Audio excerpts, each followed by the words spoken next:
Hi, welcome to my second channel, Abdur Instructor.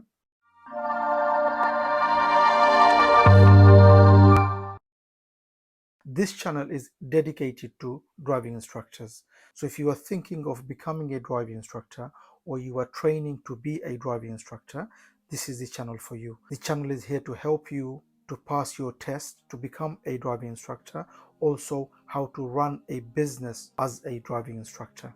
And in this video, I'd like to talk to you about your Part 3 test or standard check test. Now, I say Part 3 and standard check test is because both tests are the same. Your preparation is the same, as well as the examiner will mark you or test you exactly the same way. So whether it's a ADI Part 3 test or standard check test, both are the same. So hopefully this video will give you a mental picture how the test is like and what you are expected for you to do in the test, how the test is like on the day.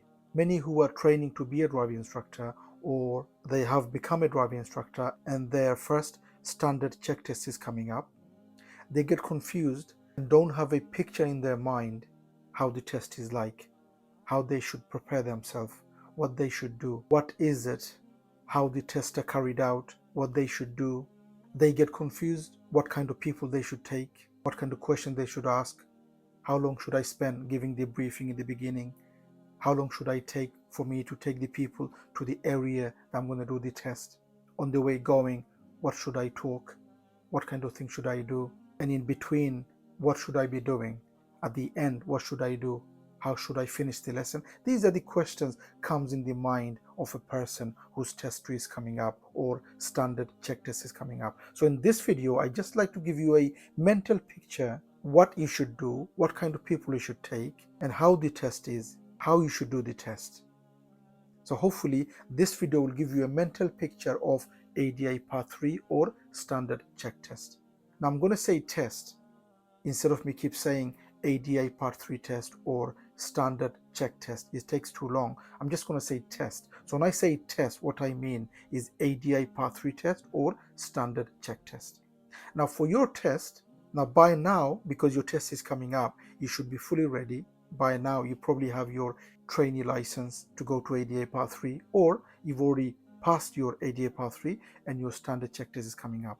By now, you have all the trainings you need to do the job as a driving instructor. First of all, for you to go to the test, you need a people. You need a learner or someone sitting next to you who you're going to teach on the day for 45 minutes. So you'll need someone to take with you to do the test. And the test is 45 minutes long. If I were you, I would take somebody who's average, who's not in the beginning, who's not independent. If the learner is in the beginning, then it's going to be a problem for you because it will be hard work teaching something new. You can do it, but I feel it will be hard if you take somebody who's new, who hasn't done anything, and you have to guide on everything.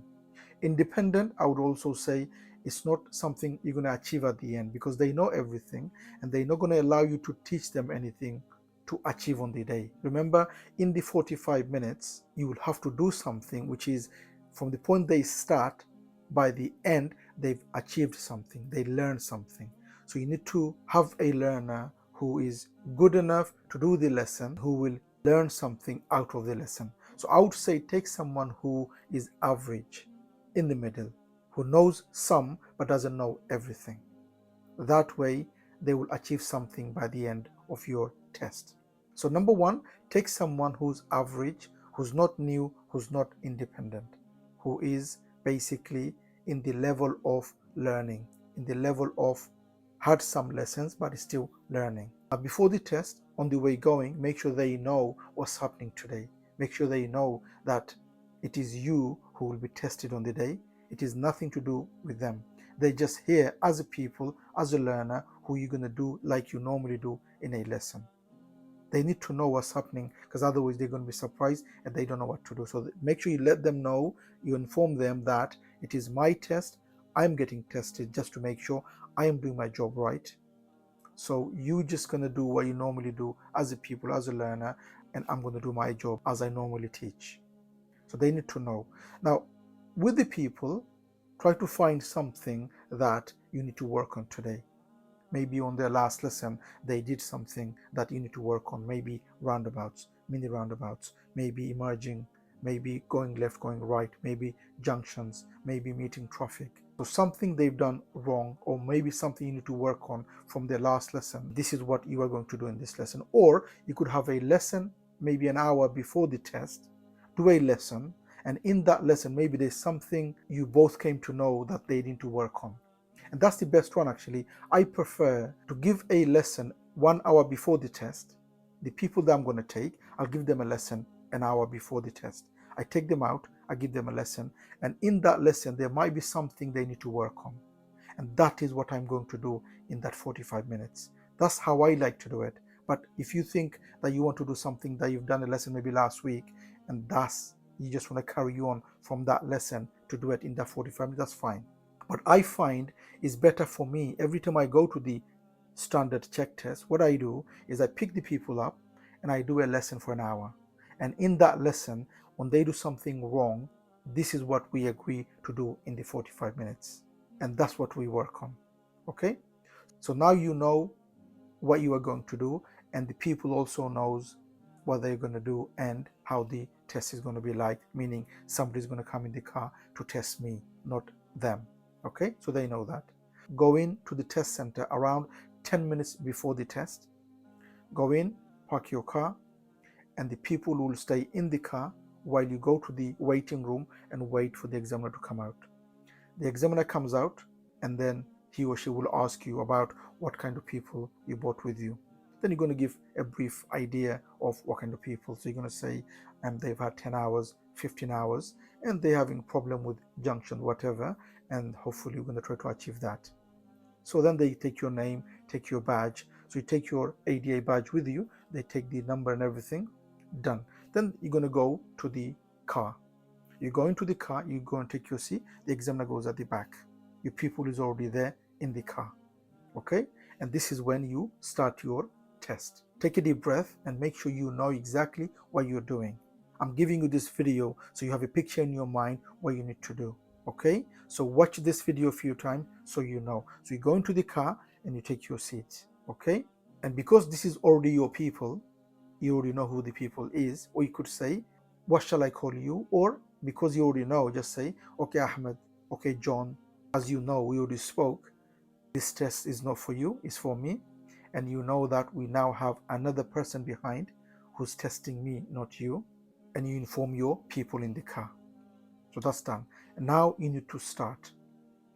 I would say spend around 3 minutes setting the lesson. So around 3 minutes, talk in the car, 2 to 3 minutes, talk in the car to set the goal of the day. So you know, the learner knows what the lesson is going to be. Is it agreed? And how you're going to go from here to the place where you're going to do the test. So you say to the people, okay, John, okay, Ahmed, the lesson is going to be 45 minutes long. And in that lesson today, what would you like to work on? What is it that you want to remember? The lesson has to be learner-centered lesson. It's not about you are teaching them wherever you want. You need to show the examiner that you are teaching someone you are setting the lesson according to the learner's goal, according to what the learners wants on the day. So you ask the question, okay, John, okay, Ahmed, what is it that you want to work on today? So because you've already agreed what you're going to do, you've already spoke about, like I said, you've already had the lesson before. So hopefully your learner will say, I like to work on roundabouts. I like to work on emergings. I like to work on junctions going left and right. I like to work on oncoming traffic. So they've already said the goal they want to achieve today, which you've already agreed before you came in. So for example, the learner said, I like to work on roundabouts, please. So then you say, okay, what is the problem? What is it that you want to learn on roundabout today? Remember, you are trying to set the goal of today. It's really important because this is what you will be marked on. Are you setting the goal? Are you starting the lesson according to the learner's needs? Okay? So they want to work on roundabouts. You say, okay, what is the problem with the roundabouts? What is it that you want to learn, you want to achieve? So they say, okay, I get problem on judging the gap or judging the traffic. Every time I go to a roundabout, I have problems of judging the car's coming from the right. And that's something I like to work on. Done. So you say, okay, so we're going to work on that. We're going to try to achieve that today. But if I said to you, in the scale of 10, where do you think you are now in terms of judging on your right on the roundabout? So hopefully your people will give you a number, maybe say 4 out of 10. So you can say, okay, I'm going to make a note of that. By the end of today, I'm going to ask you again. Hopefully you have achieved, and the scale is going to be higher than this. This is what we are trying to achieve by the end. Remember, your goal is to set, and by the end, you want to achieve that. Doesn't have to be full, but they are better than what they started. That is your goal. That is what you're trying to achieve. Okay? So that's done. So then you want to move up from here, go to an area where there are roundabouts we're going to work on. Now you need to drive from here, don't you? Remember, the roundabouts might not be just next to the test center. Maybe you need to drive somewhere. So make sure the area is really important. You know which area you're going to be doing the task or the goal that you are trying to achieve today. So make sure you know the area. Now, I said in the beginning, for you to set the goal, you don't want to spend more than 2 to 3 minutes. And then from there to the place that you're going to go and do the roundabouts, you don't want to spend more than 5 to 7 minutes. So you want to drive from here to the place where you're going to be doing the roundabouts. You don't want to spend any more than 5 to 7 minutes. Okay, so you're going to be driving from here and you're going to be going to the place where you're going to do the roundabouts with the people around 5 to 7 minutes drive. Okay, so now that you've done the goal, it is important you remind the people that you have an extra person in the car. As a driver, in terms of safety, what do you think you should remind your passengers in the car? Hopefully the people will say, okay, they should put the seatbelt on, make sure they have their headrest is at the right place. So then you put your seatbelt on, and hopefully your examiner, he will have his seatbelt on. And the people will remind them, if you all could please put your seatbelt on if you haven't done it already. Remember, you as a driver need to show that you are in control of the car. You are in control. This is your car. You are the driver. You have to make sure everyone sitting in your car are safe in your car. And this is why you are trying to demonstrate to the examiner. So before you go, make sure you remind everyone in the car, can you all please put your seatbelt on, and make sure your headrest is at the right place. Done. Next thing, you will get an agreement who's going to drive from here to the place where you're going to do the roundabouts. This is important. Make sure the people need to know. They need to know exactly, because otherwise they're going to get confused on their driving. They don't know who's in control. You need to make sure you get an agreement with your people who is in charge of driving from here. So you're going to say to your people, okay, whatever the name is, okay, John. So we're going to move up from here and we're going to go to the place where there are some roundabouts, and we're going to try to achieve our goal today. Now, if I said to you, can you drive from here to the place without my help? Will that be fair? And hopefully you people say, yeah, I could drive. You can say, okay, I'm not going to help you. I want you to drive from here. Take the responsibility. Drive from here. And obviously, if you need help, I'm here. I'm here to help you, but I want you to know that I want you to take the control, drive the car by yourself without my help. And if you need help, I will help you. That way, the learner knows exactly where they stand. They know exactly what their role is, what they need to do from here. And the examiner is watching, they're listening.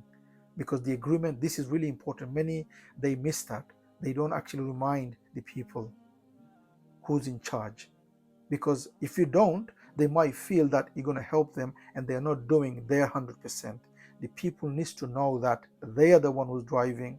If they need any help from here, you will help them. They need to know that. So make sure you remind them that. So then they start the car and they move. Now, to move from here, do you need my help, or do you think you could drive the car? I can drive the car. You could drive the car, yeah? So would it be fair to say you take the responsibility? Yes. While I just watch you, see how you're doing? Yes. Obviously, if you need help, I'm Yeah, here I'll to let you know. I'm here to help you. But I Sure. want you to know that you are responsible to drive the car by yourself. Hopefully, Okay. you could do that. On the way going to the place, make sure you just let them drive and you watch what they do. And when they make a mistake, you will prompt them, you will help them.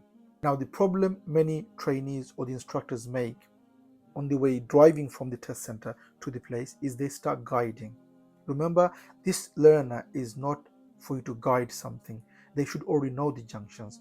They should already know how to move the car, how to stop the car, how to deal with junctions, how to go left, how to go right, how to use the mirrors, how to do the MSL, PSL routine. They should already know that.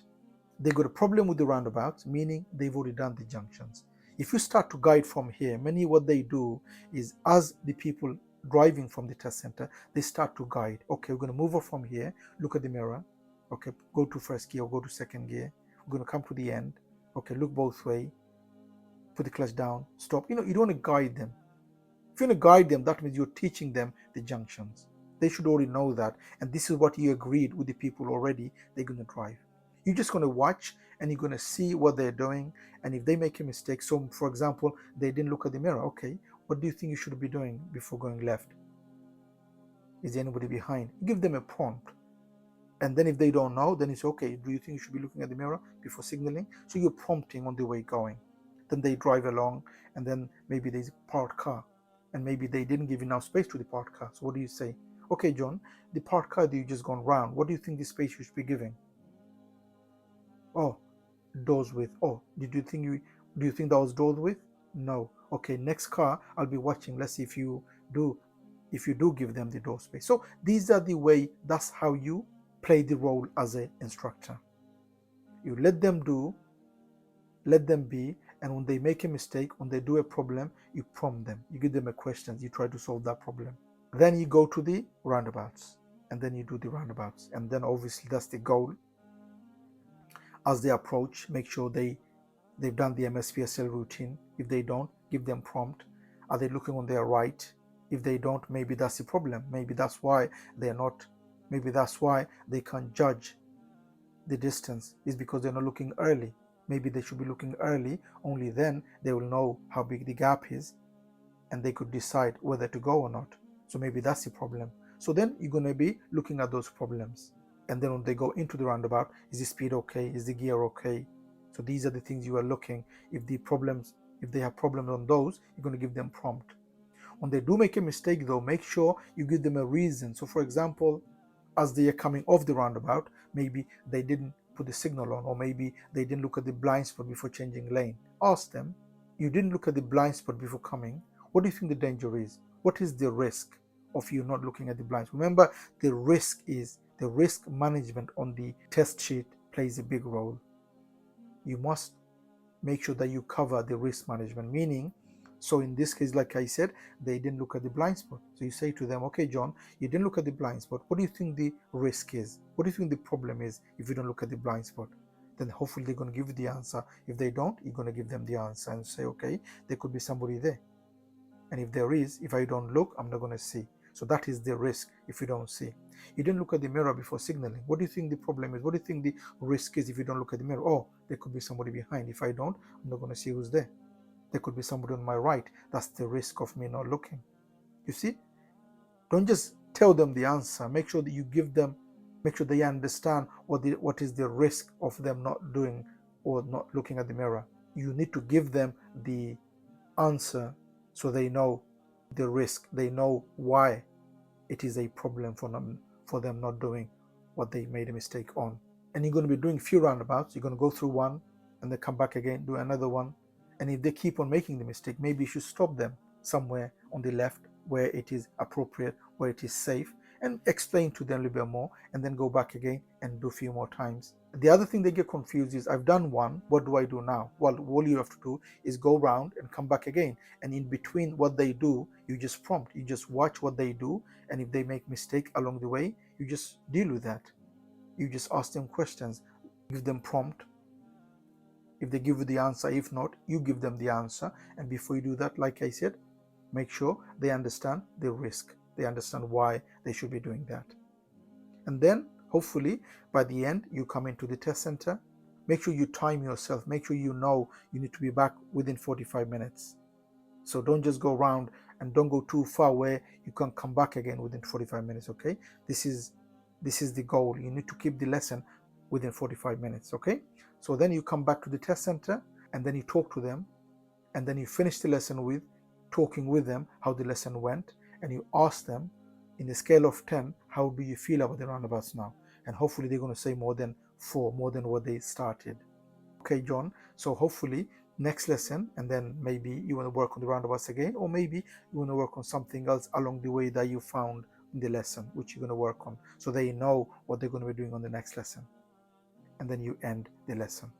Okay, so I hope this video helps. The point of this video is to give you a mental picture of how the test is going to be like. Make sure obviously you have all the trainings you need. Make sure you have a good training to become a good driving instructor. So all the trainings you need, make sure you have. Make sure you read lots about how to become a driving instructor, how to do these tests. Make sure you talk to a lot of instructors, get to know the job, get to know how to do the job, get to know how to do the test. Make sure you have extra trainings so that you know how to do the part 3 and standard check test. And then play it in your mind how the test is going to be like.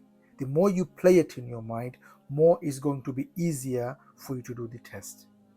The best way I find anything that I do, all the tests that I do, I find it easier is when I play it in my mind, when I know exactly how it's going to be like. So I have the exact picture of the test. Any test you do, in this case we're talking about part 3 and standard check test, but any test you do in life, best way to pass is to get the best training, read about it, watch lots of videos, talk to other people who's doing the same stuff, who knows what they're talking about, and then play it in your mind, the test. Play it how it's going to be like. What is it? Many times, many instructors, they find it difficult is because they don't have a picture in their mind how to do the test. They are confused. They don't fully understand, or they don't have the full picture in their mind how the test is going to be like. And this is when they don't know how to do the test, and this is when they fail. I say, like I said, good training, watch lots of videos, read about it, talk to other driving instructors, have extra training if you need, and then have that picture in your mind how you are going to do the test, how the test is going to be like. It's the test in your mind is going to help you to pass. I hope this video helps. If it does, please do give a thumbs up, and please do make a comment what you think of the video. And if you're new to the channel, don't forget to subscribe so don't miss any of my future videos, and hope to see you again on the next video. Bye for now.